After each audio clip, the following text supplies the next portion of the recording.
long term, here's what happens. They don't get a job, or they have trouble holding a job, or they have trouble in relationships. So it doesn't mean necessarily that we're overdiagnosing. Usually the pendulum swings back. Like with diabetes, now we used to have very hard diagnostic criteria. Well, in the next wave that's going to come out, you're going to see in the older population, it's going to say maybe impaired glucose tolerance, but we know that if you're diagnosed really in older age, you don't develop the complications. You may just stay a low-grade hyperglycemia and die from other causes.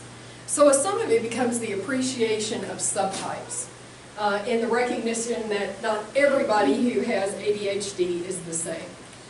So this may be alarming, but it also may just reflect the increase in knowledge, increase in awareness. The other is that where does it trickle down to?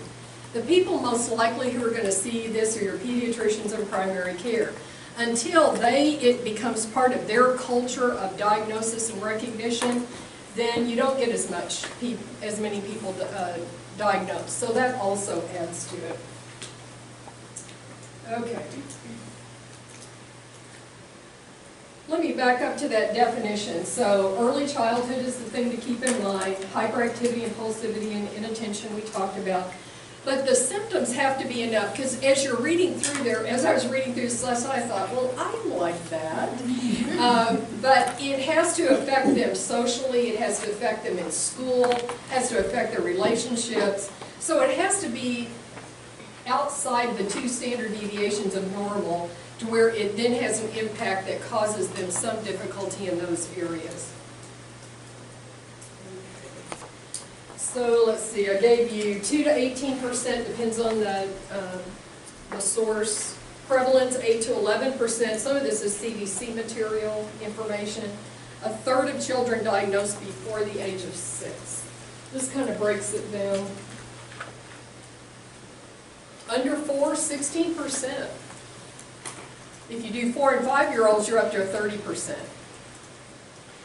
If you look at a lot in high school or over the age of 9, but in high school, a lot of kids, the symptoms tend to start going away and they're not as noticeable. So you'll see, so the thing to keep in mind is a younger age. More common in boys than girls, 4 to 1. For the hyperactive type, if you have boys, that rings true, I think. 2 to 1 for the inattentive type. So prevalence is about 15% for boys. This is CDC material as well, or information, and 6.7% for girls. So 2 to 3 to 1. So you see in that boys 10 to 17, you've got almost 20%. Seems like a lot. To me, anytime you're getting that high, is that not just a variant of normal to some degree? I don't know. Comorbid diseases, if you look on the next page, there's a list there. Have you all talked about these? About different types of behavioral med, did you talk about these? Yeah. Like oppositional defiant, okay, and conduct disorders, anxieties we talked about, coordination problems, depression, tic disorders, Tourette's. So all of these are common comorbid. Some of them are worsened. Tics are one of the ones you have to look at. Sometimes tics will get worse when you treat them. Sometimes they get better. Sometimes they don't change at all. What you have to do at the ones that gets worse is modulate their medicine and see if the tics remain. So that one's a little bit harder. I've broken down on the next page the oppositional defiant, the anxiety, the depression, and learning disabilities. Most of them are associated more with the inattentive types, except for the very first one. That oppositional defiant is more associated with children who have hyperactivity and impulsive behaviors. The other is the anxiety.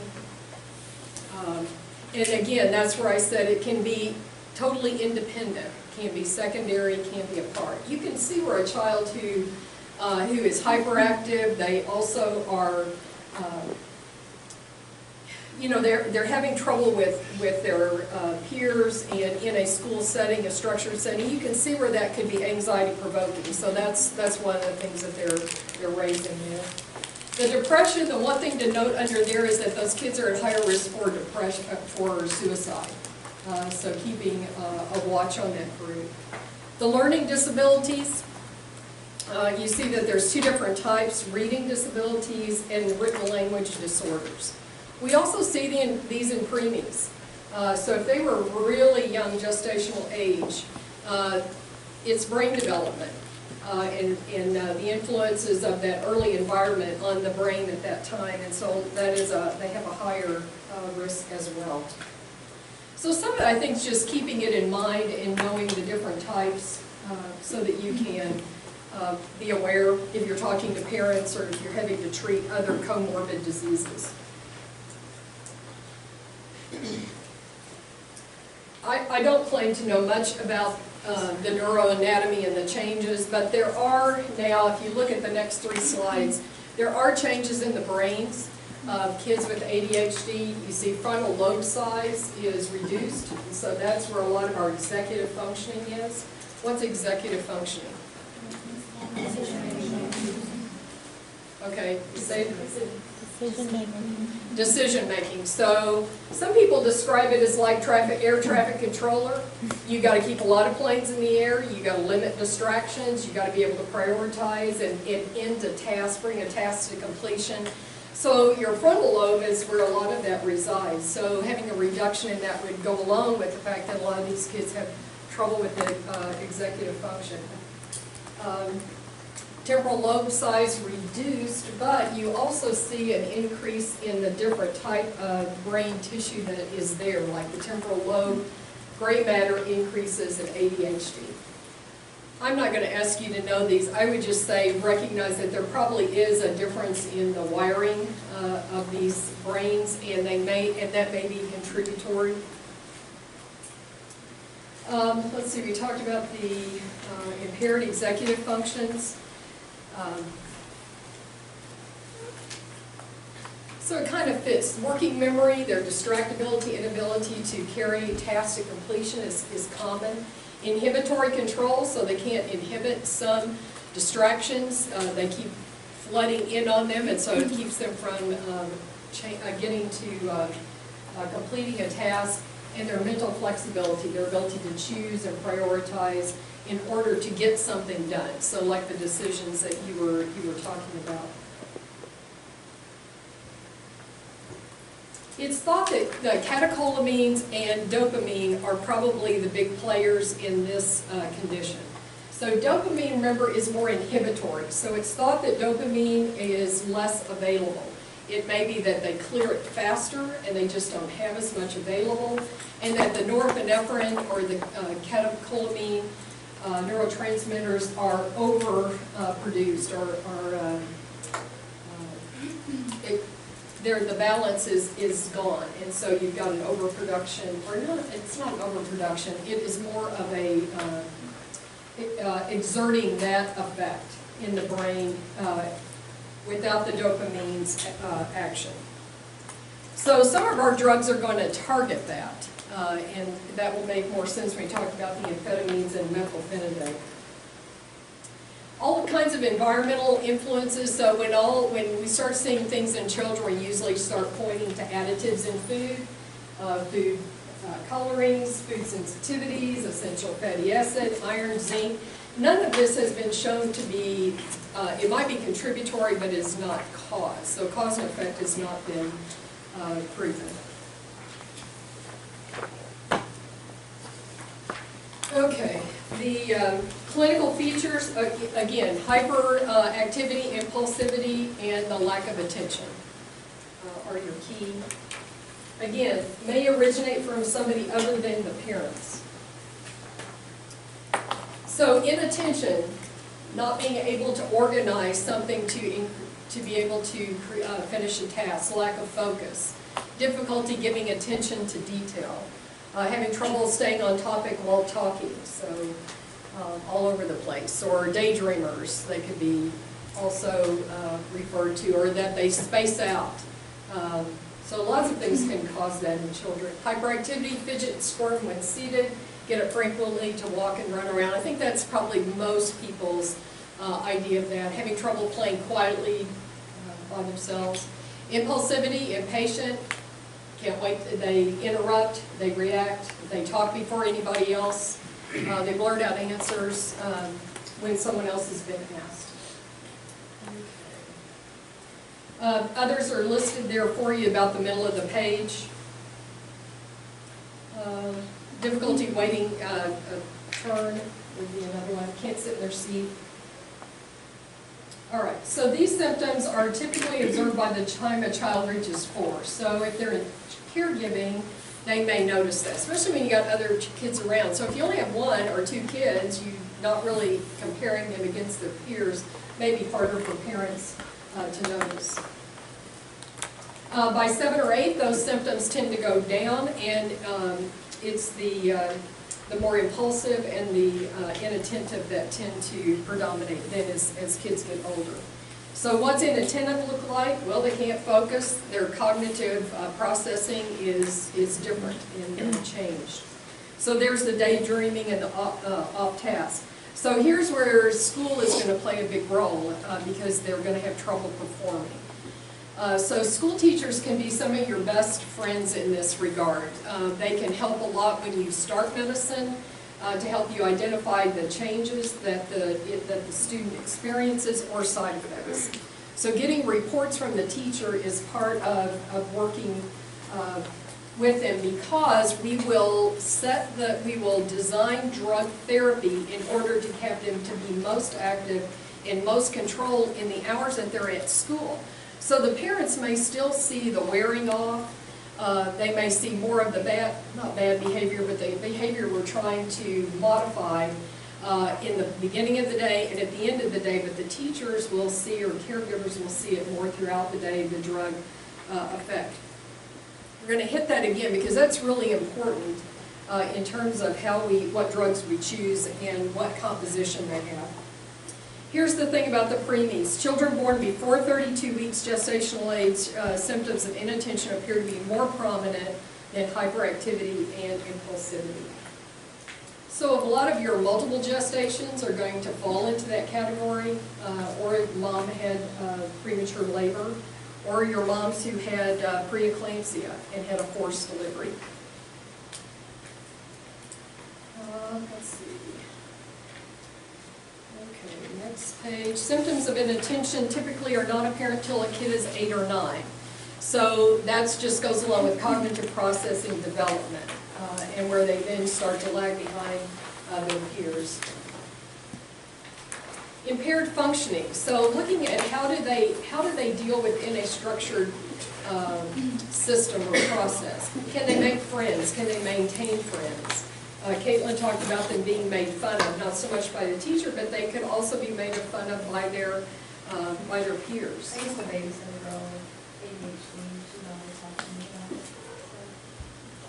So she must have been old enough to tell you to understand. Yeah, she was probably 10. And she had 2 younger siblings that I babysit. Okay, here is under the American Psychiatric Association. So here's the DSM-5. So for kids under 17, the ADHD diagnosis requires 6 symptoms of hyperactivity and impulsivity, or 6 or greater symptoms of inattention. For adults and older teens, it goes down to 5.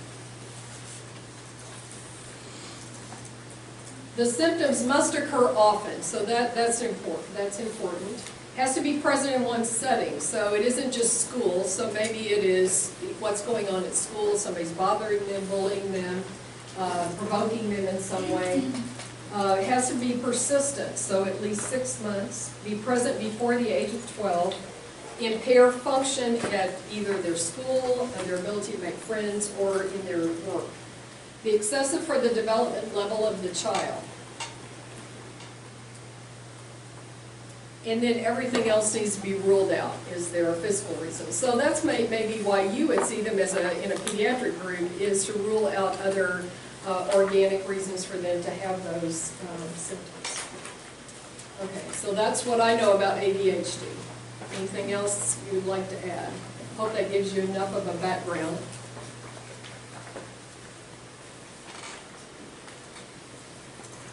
Okay, so page 5. So we have two main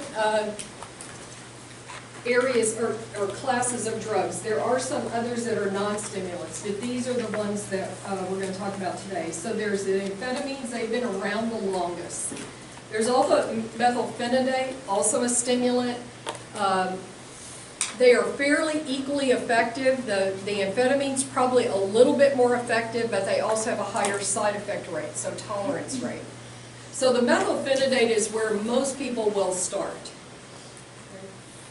The amphetamines can offer some advantages if the methylphenidate does not work. There are other drugs, non-stimulants. The norepinephrine reuptake inhibitors, Strattera or atomoxetine, and then drugs you've heard about before, clonidine, and also glunfacine. Glunfacine is an old drug, it's been around forever, and we'll talk about it as well. So those are alpha-adrenergic agents. All right, so let's start with the stimulants. Some of these I've said.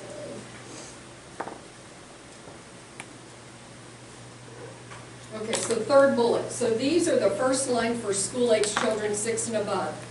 Usually below 6, we don't use them.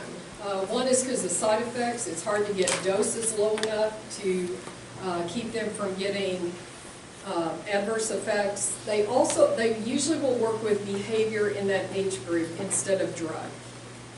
Not all the time, but that's kind of a general rule. They are Schedule II, both of those. So they have to be frequently seen because they require a prescription on a regular basis. So the stimulants, now this is an important part. They come as short-acting, intermediate-acting, and long-acting. I'm going to show you how these are formulated. There is a different reason to use each of them. Under the short-acting, that is a good place to start because you can get a feel for how much are they going to need in terms of a long-acting. The short-acting are, just like they said, they may last 3 to 5 hours. Probably not long enough for most school-age kids. But over time you can then use the dose that they require and convert it to a long-acting. The other is that you can use short-acting to supplement. So a kid may use a long-acting during the day, but it's just not quite long enough to get them through homework at night or their sports. And so they may use a short-acting to end the day, whereas if we gave them another long-acting, they would not sleep at night. Okay? Or if the long-acting really, they just can't get up. So in the morning, think about it, they've been without drug all night. So usually in the morning they are more disordered. A lot of those short-actings can start within 20 minutes or so. So those are helpful to get them on and taking before they go to school. So by the time they get to school, they're under control. So there's different places to use the short-acting. Next page.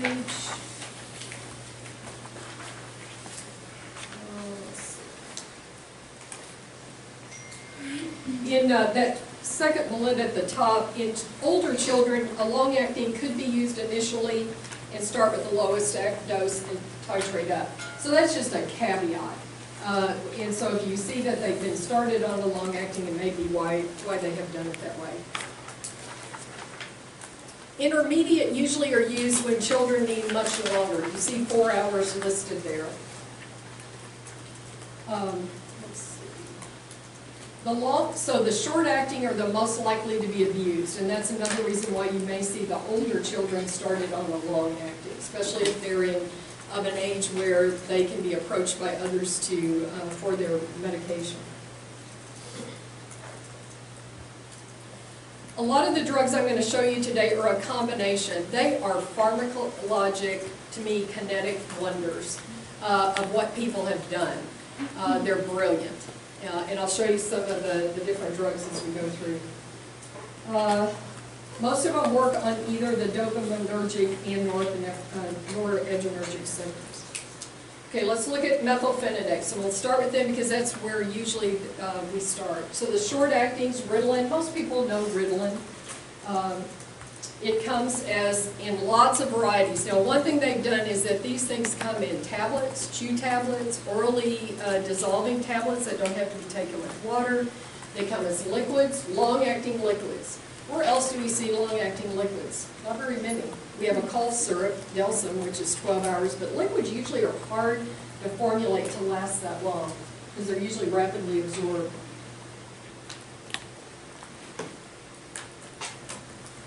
So these usually have a time effect of 20 to 60 minutes, so fast onset. So we want that effect usually first thing in the morning, or if we're using it at the end of the day to taper their activities.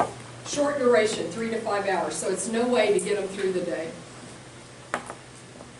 And they become impossible, like trying to have them take it at school would be very difficult to do that. So usually these become difficult in terms of long-term use. So the long-acting are listed there, the different types of dosage forms. Now, there's all kinds of different types. I want to show those to you. So here is metadate, or methylphenidate. It's an extended release. But here's what they've done. And a lot of the drugs we're going to look at from here are very similar. So what you see is that you get a capsule, and in that capsule there's hundreds of beads. So those beads, they're a mixture. So some of them, what does it say? 30% of them are very rapid acting, which means that that core, that pink, is the core of the drug. So it has layers on top of it that can be stripped off by pH or whatever fluid they're hitting in the GI tract, and to expose that core quickly. So that's where in 20 minutes you can get it dissolved and you start to have some drug effect.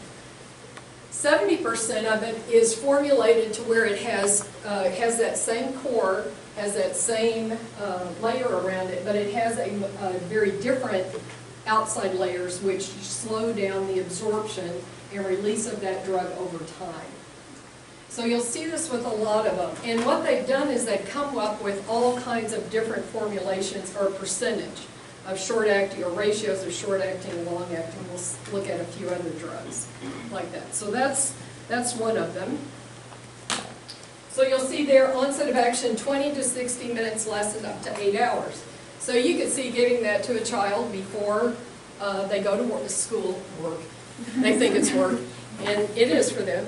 And they last all day, and then they're able to come home, and perhaps they can function pretty well after that. Okay. So this one, I love this one. I think it's so cool.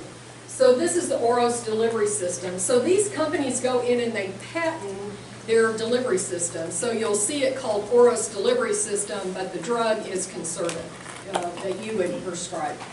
So what this drug does, or this delivery device, is that you see it has different compartments. So the drug is up here, drug is here, 2 different compartments, and then you have what they call a push compartment. Well, they drill a little hole in the top of those dosage forms, and when they get into the gut, water will move in. And when water moves in, it creates an osmotic pump. And so it pushes those drugs out at different rates. Cool? Cool. Cool. Makes you want to be a pharmacist, doesn't it? I just think they're great. No? Okay. So you see that, so one of the things they do is that it approximates a 3-time-a-day dosing. So they are able to create these to where they will last all the way through the gut and continue to release drug throughout the day. Brilliant. So it can last up to 12 hours. So you can see that could get a kid from 6:30 in the morning, 6:30 at night. You get enough drug wear off, they can go to sleep. Because that's one of the problems. These kids are wired all day long. If you keep the dose up too high, they can't sleep. So for those, you got to swallow them whole. Some of these we'll see you can crush and chew them up and swallow them. There are in those orally dissolving tablets. But for those that are built around a delivery system, then those need to be taken whole. Here's another one. Contempla XR, this is the orally dissolving. So again, what they've done is they've done an outer layer and then they have an inner layer and they have a mesh in between the two that allows the dispersion of that drug from the core over a longer period of time.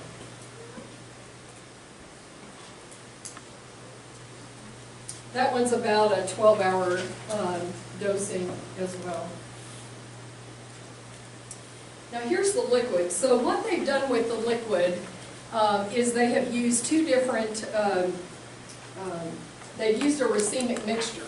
So one of the isomers is very quick acting and the other one's very long acting. So it lends itself to that way, and that can be dosed, I believe, on a 12-hour basis too. Yeah, so it has an onset within an hour and lasts as long as 12. So if you can't take a tablet down or a capsule, then you've got this option. They also come as a chewable tab option as well for kids that can't swallow a big dose. They also come as a patch.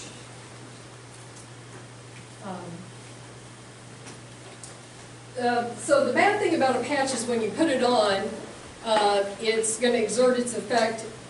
If the patch is lasting too long, you can always remove it early. The one downside is that whatever drug has moved into that skin will then give them effects for about 2 or 3 more hours. So that's just another way to fine tune. You got a kid who won't take drug, or you're running into problems with it's not lasting as long as you want at school. This would be a way to get around that. Isn't it brilliant? I just think the people who came up with these, it's just brilliant. They've taken into account chaotic mornings, they've taken into account this kid has to be in school, and they've taken into account that they may have homework at the end of the day, and that they also need to sleep. I think it's brilliant. Okay. So the newest one, I don't know if yes, okay. So this is the newest one. It was just released or approved last month. It probably isn't available yet to prescribe, but this is called Jornay PM. So what they did, and I gave you a link, I think, on the next slide, that you can look at their delivery form. I think it's called the Lexus. And it uses a microbead technology, and they can get this thing to last all the way through the large intestines. And what they also can do is you take it at night, and what you look through here is that, so you take it when you go to bed, let's say 8 o'clock, and then it doesn't even start to dissolve until close to the time when they get up. So for kids who really have difficult symptoms in the morning, this is a drug that maybe works for them. And then it just releases throughout the day and then wanes off before they have to go to bed at night. Nice. So this is the first one that has come out that can be dosed at night. Let's see. So if you look at the bottom of page 7, the methylphenidate, it's highly variable. So these drugs really require a lot of titration and paying attention. So when they start these drugs, what they'll tell the parents is that you need to expect it's going to take at least 3 months to figure out what the dose is going to work. And then they will want diaries or input from everybody, especially the teachers, about how the student's doing. Then what they can do is start to manipulate. If you look at the top of 7,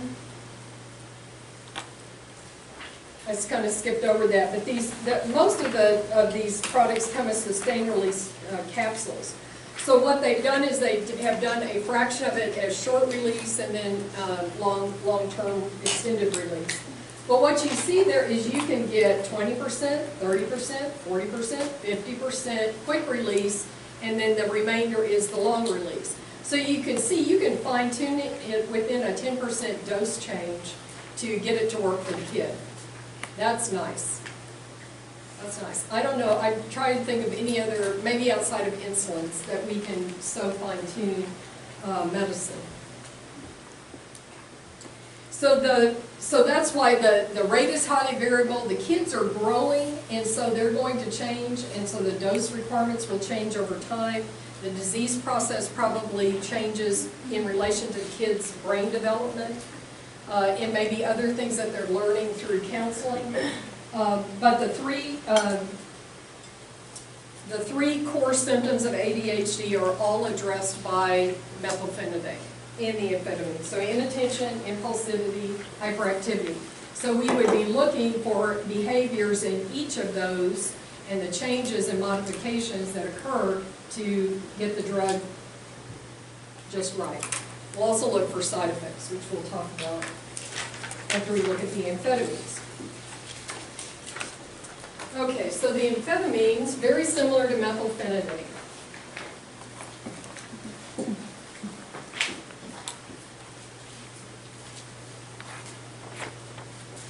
So methylphenidates are usually combinations of salts. You use dextroamphetamine or amphetamine sulfate. One or the other or both. And we do have some newer agents in that group, so that LIS, dexamphetamine, is a prodrug, so they use that kinetic principle so that the drug is delayed, and you'll see more and more things that are done to dosage forms to decrease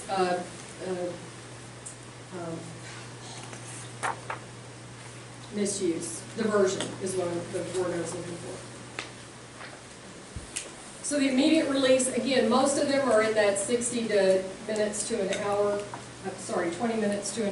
up to six hours. So we're going to see the very same things with amphetamines as we did with the methylphenidate. So Adderall, I heard y'all mention that as one that you can buy in college. Same kind of thing. You have an immediate release bead surrounded by layers that can be either quickly dissolved or delayed resolve. So it's a 10 to 12 hour effect.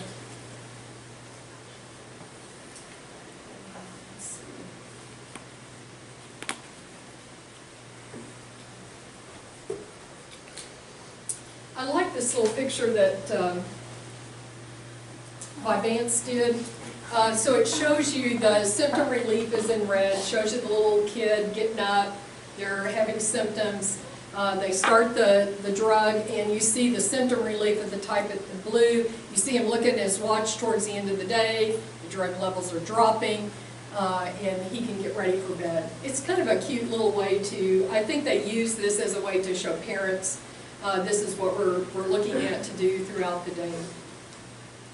All of them would fall into this. So the amphetamines have an oral dissolving tablet liquid suspension. So when would you use amphetamines over methylphenidate? Well, you probably go to them secondary, or you may have older practitioners who are just used to them and that's what they use.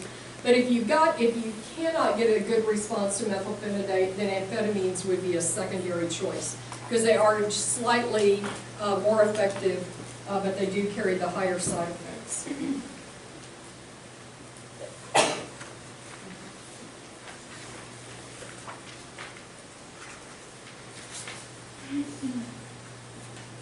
Okay, so adverse effects. So you could probably guess what the majority of these are going to be. There will be overstimulation. So if you look down at the bottom, the common side effects, anorexia. It is hard to get these kids to eat. If you've ever taken a stimulant, you're like a sympathomimetic. You all may be not so used to those because they've been off the market for a while. Like decongestants tend to kill your appetite. They're sympathomimetics. They kill our drive. So it is hard to get these kids to eat. So I'll talk to you at the end of the handout. There's tricks that you can use or to increase that. Their growth rate can fall. In fact, one of the things you'd be watching and plotting is their growth curves. Have you all talked about growth curves yet? Okay, so when kids are born, they stay on the growth curve. If they fall off, it's always a reason to look for problems. So one of the things we'd be watching is, they're in the 75th percent for their weight, and now they've dropped two curves down. That might be a time where we give them a drug holiday, or we would move to a different drug. if they can't maintain their weight. The other is that their height will slow down. It's again like we saw with asthma and steroids. Their height, usually they will attain their adult height, but the accelerated rate will be slow. The slope will go down. Instead of being at a certain rate, it will slow. Sleep disturbance, you can imagine. So when you cut off the last dose, how long that long-acting lasts, the use of short-actings at the end of the day can help in modifying that so that they can sleep. Nothing worse than having a kid that wants to stay awake when you want to go to sleep. So Dr. Britton and I made a really bad mistake one time. We decided that we wanted to go to the drive-in movie. Yeah, you know, they had the drive-in down on Western. I don't know if it's still down there. It is. So I grew up where everybody went to the outdoor movie theater. It's great. We loved it. Sit out there, get bit by mosquitoes. It's great. So we took him. And of course, we stayed up all night and watched movies, and he slept. Well, he thought, man, this is great, but not the next day. We could not get ourselves out of bed, and he is up. So you can't have a 15 or 18-month-old running around not being watched. That was a bad mistake. Okay, jitteriness.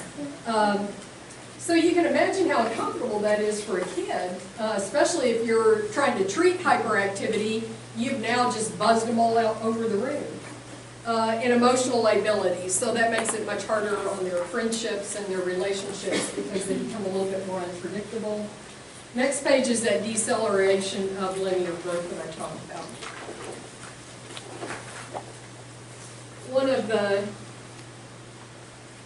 side effects of the patch is what we call a chemical leukoderma. Now you, because you're such great medical terminology experts, would already be able to interpret that word.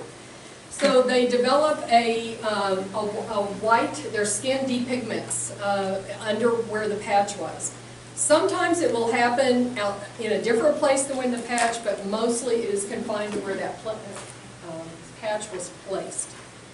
It doesn't always come back to normal, so it may not repigment.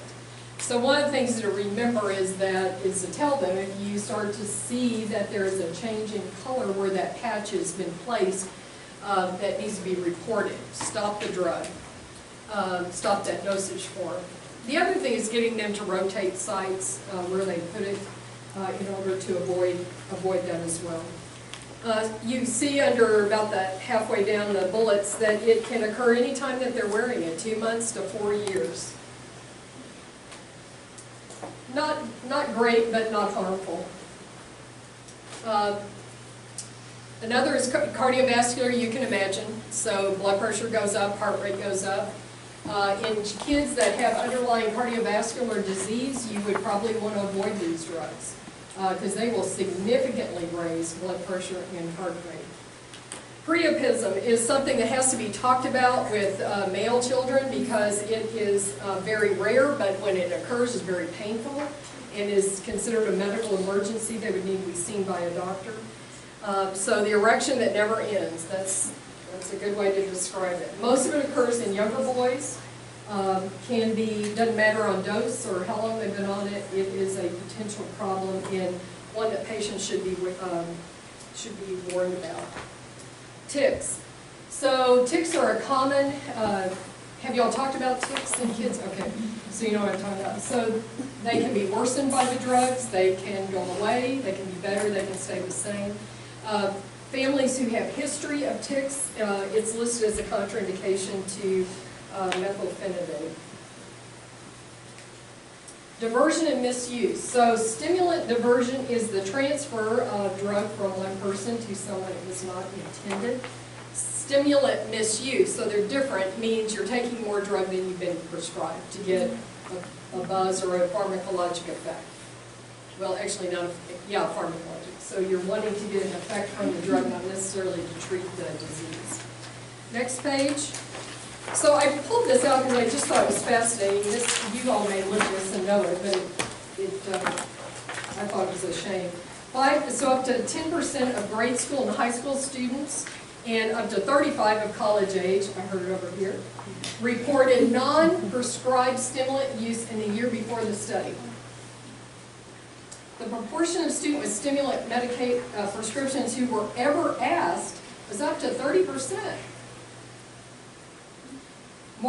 It's more common with the intermediate, that's why we are with the shorter actors, so we'd like to move them to the more extended. The most common reasons for using stimulants were studying, staying awake, improved alertness, experimenting, and getting high. So it is a conversation that you have to have with the parents. You have to look at the family. Are they high risk for diversion in the family as well? So contraindications to stimulants: cardiovascular disease, that ought to be a given. Hypertension. If they have hyperthyroidism, can you imagine? Known hypersensitivity, especially to sympathomimetic amines. Motor tics, Tourette's, glaucoma, agitated states, anxiety, history, because that'll just make it worse, history of drug abuse, or concurrent use of MOAIs. Okay, questions about them? Fascinating drugs, very effective. All right, so let's take a break and we'll come back and pick up with atomoxetine.